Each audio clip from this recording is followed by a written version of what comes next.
अस्सलाम वालेकुम स्टूडेंट्स, मेरा नाम अम्मार मुजाहिद है और आज से हम चैप्टर नंबर 14 स्टार्ट करने जा रहे हैं जो कि पार्शियल डेरिवेटिव्स के मुतालिक है। और इसका section 14.1 this is about functions of several variables. Function जिनमें एक से ज़्यादा इंडिपेंडेंट वेरिएबल्स होते हैं, ये उनका इंट्रोडक्शन है। इससे पहले जैसा कि हमने जब सिंगल वेरिएबल वाले फंक्शन सीखे थे तो उसमें भी पहले हमने फंक्शंस के बारे में कुछ बुनियादी बातें सीखी थी डेरिवेटिव्स पर जाने से पहले, जिसमें फंक्शन की डोमेन और रेंज पर बात की जा सकती है और उसके साथ साथ फंक्शन की लिमिट्स, फंक्शन की कॉन्टीन्यूटी का कॉन्सेप्ट होगा। देन हम फिर डिफ्रेंसिएशन पे मूव करेंगे। तो आज के लेक्चर में हम स्टार्ट करेंगे, कुछ पहले डिस्कस कर लेते हैं फंक्शन ऑफ सेवरल वेरिएबल्स का एक्चुअली क्या मतलब होता है। देखिए, स्टैंडर्ड फंक्शन जो सिंगल वेरिएबल या ऑर्डिनरी फंक्शन बोल लें उसको हम जानते हैं, हम y is equal to f of x से रिप्रेजेंट करते हैं, ठीक है ना। अब फंक्शन को आपको हमने बताया था जब फंक्शन का हमने टॉपिक किया था, this is like a machine. Let's say एक मशीन है, आप इसको एक इनपुट करते हैं x और ये रिजल्ट में हमें एक आउटपुट दे देता है y। This is a function simple, जिसको मैथमेटिकल लैंग्वेज में y is equal to f of x लिखते हैं। x और y जो है वेरिएबल्स हैं, x is an independent variable but y is dependent variable जो कि x पे डिपेंड कर रहा होता है, ठीक है। इसमें इनपुट की तादाद एक है, इसमें इंडिपेंडेंट वेरिएबल की तादाद एक है, तो इसलिए इसको हम फंक्शन ऑर्डिनरी फंक्शन बोल देते हैं। इसके बरक्स अगर आपके पास किसी फंक्शन में एक से ज़्यादा इनपुट आ जाए या इंडिपेंडेंट वेरिएबल एक से ज़्यादा आ जाए तो उसे हम फिर मल्टी वेरिएबल फंक्शन बोलते हैं। मल्टी मतलब मोर देन वन। तो अगर मैं सिर्फ 2 से स्टार्ट करता हूँ, let's say z is equal to f of x y. तो दिस इज़ अ फंक्शन जिसमें आपको दो इनपुट्स नज़र आ रही हैं, x और y इनपुट है, z इसमें आउटपुट है। इसको रिप्रेजेंट करने के लिए हम कोऑर्डिनेट सिस्टम बना सकते हैं 3 डिमेंशन। ओके, तो let's say ji this one, ठीक है। इसको हम नाम दे देते हैं, let's say this is x axis, this is y axis and this vertical is z axis, ठीक है। मल्टी वेरिएबल फंक्शन, या अगर मैं सिर्फ अभी तक दो इंडिपेंडेंट वेरिएबल्स की बात कर रहा हूँ, इसका मतलब ये है कि आपकी दो इनपुट्स रिजल्ट में एक आउटपुट आएगी। एक्स वाई से मिलने वाला ये प्लेन है, ऐसे ही है। दिस इज अ प्लेन जो कि एक्स और वाई से मिलकर बन रहा है, ठीक है। बेसिकली इस केस में इनपुट आपकी यहाँ से आ रही होती हैं, इस एक्स वाई से, ठीक है। और जो फंक्शन गिवन हो, जो रूल गिवन हो, उसके मुताबिक फिर आपकी z वैल्यू कहीं ना कहीं इस स्पेस में एग्जिस्ट करेगी, ठीक है। तो इसी चीज़ को उसने बेसिकली सेपरेटली प्लॉट करके दिखाया हुआ है। एक्स वाई एक्सिस अलहदा से प्लॉट कर दी है 2 डिमेंशन में। देखें यहाँ पर जो ऑर्डर पेयर एक्स और वाई आ रहे हैं ये इनपुट्स हैं, और उसने z एक्सिस को अलहदा से प्लॉट कर दिया। ये दो एलिमेंट मिलकर कोई रूल अप्लाई होगा इन पर, ऑफ कोर्स वो एक सिंगल एलिमेंट बन जाएंगे, ठीक है। तो ये हमारे पास उस केस में फिर आउटपुट आ जाएगा। तो इस तरह से मल्टी वेरिएबल फंक्शंस काम करते हैं। अब लाजमी नहीं है हमने दो तक स्ट्रिक्ट नहीं रहना, ये एक जनरल फंक्शन लिखा हुआ है जिसमें n इंडिपेंडेंट वेरिएबल्स हैं, ठीक है। ओके सॉरी, तो ओके ठीक है। तो f of x1, x2, x3 up till xn, of course इसको हम प्लॉट तो नहीं कर सकते, विजुलाइज नहीं कर सकते, क्योंकि इसमें n डिमेंशंस या इनफैक्ट n+1 डिमेंशंस इन्वॉल्व हो जाएंगी। तो बट मैथमेटिकली हम इसके साथ काम कर सकते हैं। बाकी कॉन्सेप्ट वैसे ही हैं। नेक्स्ट लेक्चर में हम इसकी डोमेन के बारे में बात करेंगे, तभी इसके बारे में डिटेल में देखेंगे। आज के लेक्चर में आसान से सवाल हैं, पहले 4 क्वेश्चंस। जैसे हमने सिंगल वेरिएबल के केस में किसी पर्टिकुलर पॉइंट के ऊपर फंक्शन को एवेल्यूएट करते हैं, फंक्शन की वैल्यू फाइंड करते हैं। आज भी हमने यही काम करना है, बट मल्टी वेरिएबल फंक्शन के साथ, ठीक है। तो पहले क्वेश्चन से लेकर क्वेश्चन नंबर 4 तक, हर क्वेश्चन के 4 पार्ट्स हैं। फंक्शन गिवन है, कोई रूल डिफाइन किया गया है बेसिकली, जो कि दो वेरिएबल्स पर इस केस में डिपेंड कर रहा है, और कुछ वैल्यूज़ गिवन हैं जिस पर हमने इस फंक्शन को एवेल्यूएट करना है। Let's do it. Part number A, function 0 0 पे एवेल्यूएट करना है, यानी ओरिजिन पे। When x is 0 and when y is 0, right side पर भी आप x और y को 0 से रिप्लेस कर देंगे। प्लस 0 मल्टीप्लाई 0 क्यूब, सब कुछ ज़ीरो है, तो इसका आंसर ऑफ कोर्स फिर ज़ीरो बन जाएगा। यानी ये फंक्शन 0 0 पर आपको आउटपुट भी ज़ीरो दे रहा है। इसी तरह बी पार्ट में f ऑफ -1, 1, यानी जब x की वैल्यू -1 हो और y की 1 हो तो क्या फंक्शन ये वैल्यूएट करेगा, क्या वैल्यू देगा। तो x -1 का स्क्वायर प्लस -1 मल्टीप्लाई 1 क्यूब, तो ये देखें 1 एंड ये बनेगा आपके पास -1, तो 1 -1 अगेन ये भी ज़ीरो हो जाएगा। ठीक है, नेक्स्ट सी पार्ट पे आ जाएं। 2, 3 x इज इक्वल टू है इस केस में 2 एंड y इज 3, तो this is equal to 2 square plus 2 multiply 3 cube, 3 cube is 27, multiply 2 करेंगे 54 प्लस 4 करेंगे तो 58, लें जी this is equal to 58। And last part में we have to evaluate at -3 and -2, तो x स्क्वायर मतलब -3 स्क्वायर प्लस x की जगह पर आ जाएगा -3 and y is -2 cube, -3 square is simply 9 plus 2 cube is 8, but with minus sign भी है साथ में और एक ये माइनस है, प्लस हो जाएगा 8 मल्टीप्लाई 3 इज 24, 24 में जब आप 9 ऐड करेंगे तो इट बिकम्स 33। लें जी, इसी तरह से क्वेश्चन नंबर 2 पे आ जाएं। We have trigonometric function sine और एंगल में एक्स वाई आ रहा है। ठीक है, ओके, तो पार्ट ए में we have to evaluate at x is equal to 2 and y is equal to π/6। ठीक है, this is equal to sine x y है, तो साइन के एंगल में भी ये मल्टीप्लाई हो जाएंगे, 2 मल्टीप्लाई π/6, तो जब आप इसको कैंसिल करेंगे तो ये आ जाएगा साइन एट π/3, 2 टाइम्स 3 इज 6 ना, तो साइन π/3 की वैल्यू वी नो √3/2 होती है, या डिग्रीज में देखना चाहते हैं तो साइन 60 बनेगा ये, जिसकी वैल्यू √3 डिवाइडेड बाई 2 होती है।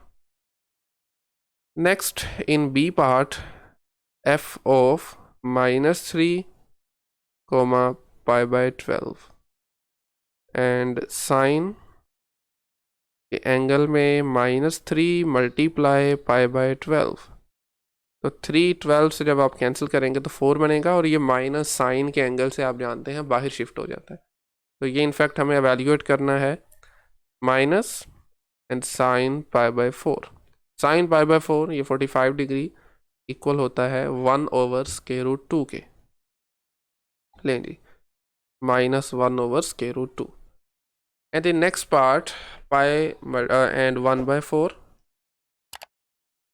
Function f of pi 1/4 is equal to sine x y था, तो साइन पाई मल्टीप्लाई 1/4, जो कि अल्टीमेटली साइन π/4 बन जाएगा, again sine π/4 and this is equal to 1/√2।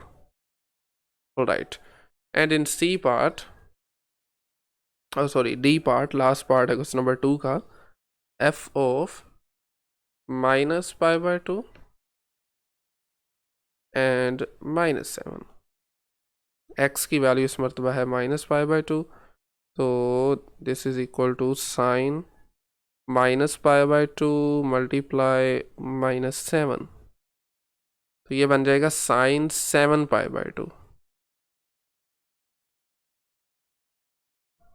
Sign 7π/2। ठीक है, ओके, सो अगर मैं ये गलत नहीं हूँ तो बेसिकली अगर आप इसको कोऑर्डिनेट में प्लॉट करते हैं तो this is 0, then π/2, then we have pi 3π/2, 2π and then 5π/2, और उसके बाद यहाँ पर 3π एंड देन आई थिंक 7π/2, और यहाँ पर साइन जो है वो -1 वैल्यू देता है, तो साइन 7π/2 इक्वल होगा -1 के। ठीक है, well next question number 3, second last question है x minus y divided by y square plus z square. अब देखें इंटरेस्टिंगली इसमें 3 इंडिपेंडेंट वेरिएबल्स इन्वॉल्व हो गए हैं, यानी 3 इनपुट्स आ रही हैं x, y और z। तो चलें जी, ए पार्ट को देखिए। एफ ऑफ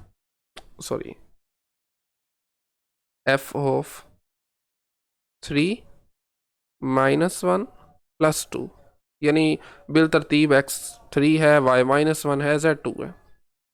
ठीक है, तो x is 3, y is -1, 3 -1 divided by y² plus z²। तो देख लें इसको, 3 + 1 4 बन जाएगा, 2 का स्क्वायर इज़ 4, 1 + 4, तो आंसर वुड बी 4/5। लें जी, एंड नेक्स्ट बी पार्ट में f of 1, y is equal to 1/2 and z is equal to -1/4। जो आपको रूल गिवन है, जो फंक्शन गिवन है, दैट इज x - y, यानी 1 - 1/2 divided by y² plus z²। तो y इसमें है 1/2 के इक्वल, और z इक्वल है -1/4 के इक्वल। जब आप 1 में से हाफ माइनस करते हैं तो बाकी हाफ बचेगा, 1/2। 1/2 का स्केयर करेंगे तो 1/4, 1/4 का स्केयर करेंगे, माइनस ख़त्म हो जाएगा, तो ये 1/16 बनेगा। ठीक है, तो 1/4 प्लस 1/16, अब ये चीज़ें वैसे आपको खुद करनी चाहिए, ऐड करें। तो मैं बहरहाल इसका डायरेक्टली, अगर मुझे आप इजाज़त दें, तो आंसर लिख देता हूँ, दैट वुड बी 8/5। ठीक है, यहाँ से 16 एलसीएम आ जाएगा, और 4 + 1, ठीक है, और 16 ऊपर मूव हो जाएगा, 2 से कैंसिल होके 8, एंड देन फाइनली 8/5 इसका आंसर बनेगा। ओके, क्वेश्चन नंबर सी पार्ट, 3 का c part. So f of 0 - 1/3 0, तो ये इक्वल किसके था, x - y, I think, yes, x - y over y² plus z²। तो इस केस में x है 0 के इक्वल, माइनस y है -1/3 के इक्वल, डिवाइडेड बाय y², मतलब -1/3 का स्क्वायर प्लस 0²। तो ये बनेगा माइनस प्लस 1/3 डिवाइडेड बाय 1/9। ठीक है, तो 3 से कैंसिल करने के बाद आंसर क्या होगा, सिंपली +3। ऐसे ही है, 3 × 3 इज़ 9, और ये 3 ऊपर 1 से मल्टीप्लाई होके न्यूमरेटर में शिफ्ट हो जाएगा। एंड लास्ट पे in D part we have 2, 2, 100, f of 2, 2, 100। तो ये x - y था, 2 - 2 डिवाइडेड बाय 2² प्लस 100²। चूंकि न्यूमरेटर इस केस में 0 है, तो ओवरऑल आपका आंसर भी इसका 0 बन जाएगा। लेकिन जी फाइनली लास्ट क्वेश्चन है, 49 - x² - y² - z², और एंड इसका स्क्वायर रूट भी। तो वंस अगेन 3 इसमें वेरिएबल्स इन्वॉल्व हैं, इंडिपेंडेंट वेरिएबल्स 3 इन्वॉल्व हैं। तो फर्स्ट पार्ट में you have to evaluate at 0, 0, 0। तो ये इक्वल आ जाएगा सिंपली 49 - 0² - 0² - 0²। तो जस्ट 49 बचेगा। स्क्वायर रूट 49 किसके इक्वल होता है, 7 के इक्वल होता है। Okay, in B part f of 2 - 3 and 6, it would be equal to 49 minus 2² and minus 3 का स्क्वायर minus 6²। तो देखें 6² इज 36 प्लस 36 और 9 है, और उसके साथ में 4 है। ठीक है, और सबके साथ नेगेटिव साइन है, यानी आप इनको ऐड ही करेंगे बट विद नेगेटिव साइन। तो 4 + 9 इज 13, 13 + 36 इज 49। तो ये बनने वाला है 49 - 49, and this is equal to 0। Okay,